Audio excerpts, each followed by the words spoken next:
Hello friends, ഇപ്പം night shift ഇല്ലാത്ത ഒരു നൈറ്റ് കണ്ടാലോ. അപ്പം ഞങ്ങളൊന്ന് ഉറങ്ങി ഒരു 2 മണിയായപ്പോൾ നൈറ്റ് എണീറ്റു. അപ്പോൾ അത് എൻ്റെ മുഖത്തൊക്കെ എന്തോ ഒന്ന് ചെറിയൊരു തടിപ്പ് പോലൊക്കെ എനിക്ക് ഫീൽ ചെയ്തു. അപ്പോൾ എന്താണെന്നൊക്കെ നോക്കി ഞാനിങ്ങനെ ഇരിക്കുക. പിന്നെ ഞങ്ങൾക്ക് 2 ആൾക്കും വിശന്നു. അപ്പം നമ്മുടെ അപ്പത്തിൻ്റെ മാവ് കുറച്ച് ബാക്കി ഇരിപ്പുണ്ടായിരുന്നു. അപ്പം ഞങ്ങൾ ഓർത്തു എന്നാൽ അപ്പം ഉണ്ടാക്കി കഴിച്ചാലോ എന്ന്. അങ്ങനെ അപ്പം ഉണ്ടാക്കി. ചിക്കൻ കറി നേരത്തെ ഇരിപ്പുണ്ടായിരുന്നു. അപ്പോൾ അതൊക്കെ ചൂടാക്കി കഴിക്കാമെന്നൊക്കെ ഓർത്ത് ഇങ്ങനെ ഇരിക്കുക. അപ്പം നൈറ്റ് ഷിഫ്റ്റ് ഇല്ലാത്ത ഒരു സമയം എന്ന് പറയുമ്പോഴത്തേക്കും നമ്മൾ അത്യാവശ്യം കിടന്ന് നന്നായിട്ട് ഉറങ്ങും. കാരണം വൈകുന്നേരം അങ്ങനെ പെട്ടെന്ന് ചാടി എണീക്കണ്ടല്ലോ, അപ്പം അങ്ങ് കിടക്കും. പിന്നെ ഇതുപോലെ എപ്പോഴെങ്കിലും ആയിരിക്കും നമ്മൾ എണീക്കുന്നത്. എന്നിട്ട് എന്തെങ്കിലും ഫുഡൊക്കെ ഉണ്ടാക്കി കഴിക്കും.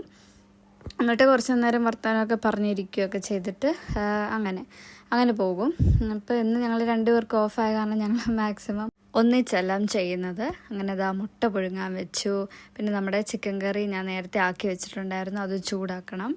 അപ്പം അങ്ങനെയൊക്കെ ഞങ്ങൾ ഓരോന്നൊക്കെ ചെയ്തുകൊണ്ടിരിക്കുകയാണ്. ഞാൻ അപ്പം ചുട്ടുകൊണ്ടിരിക്കുന്നു.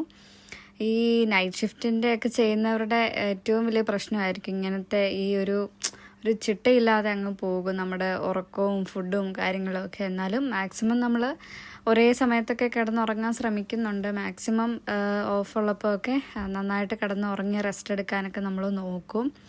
പിന്നെ അതിൻ്റെ കൂടെ ഫുഡും ശരിയായില്ല എന്നുണ്ടെങ്കിൽ നമ്മുടെ ഹെൽത്തിനെ നല്ലപോലെ ബാധിക്കും. ഞാനിപ്പം നാട്ടിലായിരുന്നപ്പോഴും നൈറ്റ് ഷിഫ്റ്റ് ചെയ്തു. ഇപ്പോൾ ഇവിടെ വന്നപ്പോഴും നൈറ്റ് തന്നെയാണ്. അപ്പം നല്ല സോഫ്റ്റായിട്ടൊക്കെ വന്നിട്ടുണ്ട്.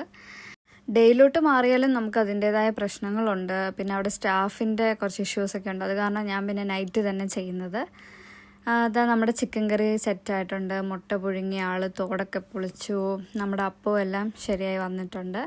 ഞങ്ങളിനി വർത്താനമൊക്കെ പറഞ്ഞിങ്ങനെ കഴിക്കും. പിന്നെ കുറേ നേരം ഒന്നിച്ച് എന്തെങ്കിലും വീഡിയോസോ എന്തെങ്കിലുമൊക്കെ കാണും. നമ്മുടെ മുട്ട ഇപ്പോൾ ഒത്തിരി അങ്ങ് വെന്തിതായി പോയിട്ടില്ല. നമ്മളിനി കുറച്ച് ഉപ്പും മുളകും ഒക്കെ ചേർത്ത് കഴിക്കും. നമ്മുടെ കുരുമുളക് പൊടി തീർന്നു. അപ്പം ഞാൻ കുറച്ച് ചില്ലി ഫ്ലേക്സ് ആയിപ്പോൾ ഇടുന്നത്. അങ്ങനെയൊക്കെ ചില ദിവസം ഓഫാണെങ്കിൽ നമ്മളൊരു നൈറ്റ് ഡ്രൈവിനായിരിക്കും പോകുന്നത്.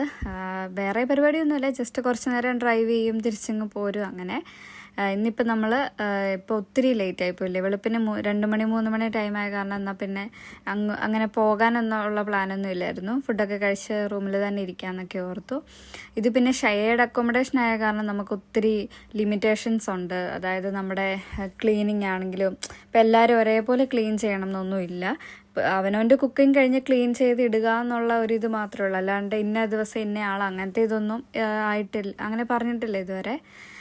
പിന്നെ എല്ലാവരും മലയാളികളും അല്ല നമ്മൾ ഷെയർ ചെയ്യുന്ന ആൾക്കാർ. അപ്പോൾ അതിൻ്റേതായ പോരായ്മകളൊക്കെ ഉണ്ട് ഈ കിച്ചണിൽ. എന്നാലും മാക്സിമം നമ്മൾ ക്ലീനാക്കി ഇടാനൊക്കെ നോക്കും. കുക്കിങ്ങൊക്കെ കഴിഞ്ഞ് ഫുള്ളൊന്ന് തുടച്ചൊക്കെ ഇടും. നമ്മൾ ഫുഡടി എല്ലാം കഴിഞ്ഞിട്ട് ഞാൻ ചോറ് വെച്ചു. അപ്പം ഇനി നമ്മൾ ഉറങ്ങിയൊക്കെ എണീക്കുമ്പോഴത്തേക്കിനും ചോറ് കഴിക്കാമല്ലോ എന്നൊക്കെ ഓർത്തു. എന്നിട്ട് ഞങ്ങളിതാ റൂമിലൊക്കെ വന്നിങ്ങനെ ഇരിക്കുകയാണ്. ഞാൻ നോക്കുമ്പോൾ നമ്മുടെ കെറ്റിലിൻ്റെയും ലാപ്പിൻ്റെയും ഫോൺ ചാർജേഴ്സ് എല്ലാം ഇങ്ങനെ കൂടി കിടക്കുന്നു. അപ്പോൾ ഞാൻ പിന്നെ അതൊക്കെ ഒന്ന് അടുക്കി സെറ്റാക്കി വെച്ചു. ഓരോ ആവശ്യത്തിന് വേണ്ടി എടുത്തിട്ട് അത് അവിടെ തന്നെ അങ്ങ് ഇടും. നമ്മുടെ റൂമിനും കുറേ ലിമിറ്റേഷൻസ് ഉണ്ട് കേട്ടോ. അത്യാവശ്യം ജീവിച്ച് പോകാം അത്രയുള്ള ഒരു ഇതല്ല. കൂടുതൽ സൗകര്യങ്ങളോ കാര്യങ്ങളോ ഒന്നുമില്ല. ഇനി ഭാവിയിൽ എങ്ങോട്ടേലും ഒക്കെ മാറുമായിരിക്കും. ഇതുവരെ പ്ലാനൊന്നും ഇല്ല നമുക്ക്. ഇതിപ്പം അന്ന് വൈകുന്നേരം കേട്ടോ, എനിക്ക് ഷിഫ്റ്റ് ഉണ്ടായിരുന്നു. അന്ന് എന്നെ കൊണ്ടാക്കാമെന്ന് പറഞ്ഞ കാരണം പിന്നെ നമുക്ക് ട്രാൻസ്പോർട്ടേഷൻ്റെ ഒരു ബുദ്ധിമുട്ടൊന്നും വന്നില്ല. അല്ലെങ്കിൽ എനിക്ക് 2 ബസ് മാറിക്കയറണം. പിന്നെ ഇടയ്ക്ക് ഞാൻ ക്യാബിനാണ് പോകുന്നത്. ഇപ്പം എനിക്ക് പീരിയഡ്സ് ഒക്കെ ആയിട്ടിരിക്കുമായിരുന്നു. സോ ക്യാബൊന്നും പിടിച്ചില്ല. ഭയങ്കര സുഖമായിട്ട് പോയി എന്തായാലും. പിന്നെ ഷിഫ്റ്റിൻ്റെ ഇടയ്ക്ക് ഞാനൊരു ഹൈ പ്രോട്ടീൻ ഒരു പൊറിഡ്ജാണ് കഴിച്ചത്, ചോക്ലേറ്റ് ഫ്ലേവറിൻ്റെ. വേറെ ഫുഡൊന്നും ഞാൻ എടുത്തില്ലായിരുന്നു. അപ്പോൾ എൻ്റെ കൂടെ ഷിഫ്റ്റ് ചെയ്യുന്ന ഒരാൾ ഞങ്ങളുടെ കൂടെ കയറിയിട്ടുണ്ട്.